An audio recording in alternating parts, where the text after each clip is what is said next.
mayong hapon ninyong tanan guys. Kumusta mo diha guys? Kumusta?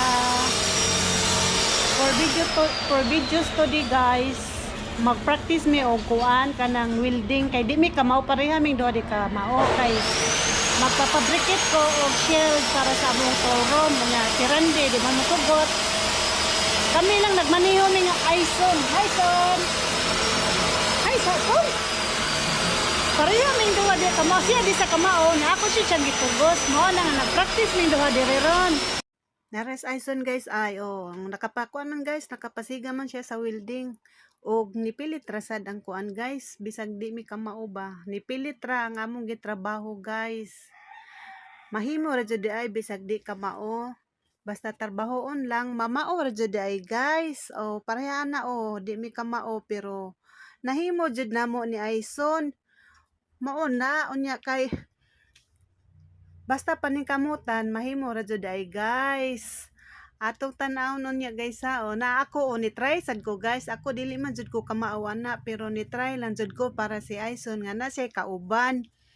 Kay di man jud siya kay di sad siya kamao. Ako siyang giingnan nga ato lang puli-pulihan son, mamaura lagi na son. Mao na siya nga nisugot, puli-puli ming duha guys bisag di mi kamao kay amo lang testingan ba, nagpractice lang mi ana kay wa man jud laing mubuhat sa akong gusto kay nga among tool room pundo na kaayo lisod kayo pagkuan pag-arrange kinahanglang na adyo masailan para muarang tanan nga mga item kay nagkadaghan man ang mga item namo karon unya mangayo sad ko og cabinet di pa man muhatag ang amo ang head kay unahon sa ang ilaha mao na ang nagmaneho lang ko kay lisod kayo og dili ma-arrange oy kay nagkatag kayo sa sud ba. Mangita jud kog paagi nga naay masailan kay gubot pas lukot ang amo ang tool room ug walay jud kabutangan. Mao ni nga nagmaneho lang jud Miss Ison. Bisag di balibad si Ison akong giingnan nga so nato lang nang manihon son mopilit ra lagi na. Mopilit ra lagi na ato lang na ido-do. Basta mopilit na okay na fight na nya. Mao nga si Ison na nisugot na lang gid taos Ison. Kay bisag di kamao nya wa man puy laing mo trabaho lagi kay si Randy ni balibad kay niingon siya nga di siya mo trabaho kay nganong gisirad-an ang budig. Si Joshua na puy ni Poli guys kay si Ison nagpatubil sila sa kuan guys sa vacuum kay para og mapuhon. Ay amo human.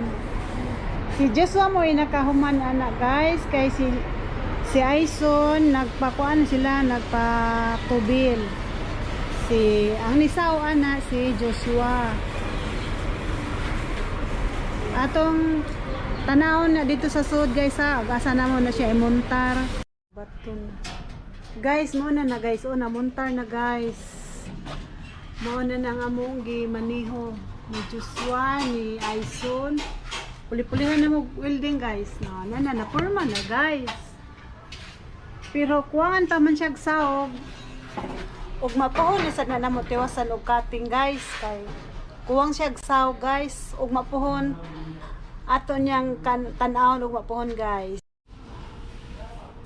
Awa guys mo na nang among gibuhat nga kuan guys nga rack ay na ako na lang nang gipangsailan guys. Awa di ba nahipos guys. Wa na lang ni papintali guys kay murag madugay na sad kaayo kay busy ang mga tao. Maong pamutangan na lang na nako guys bisag wala pay pintal. At least na arrange na.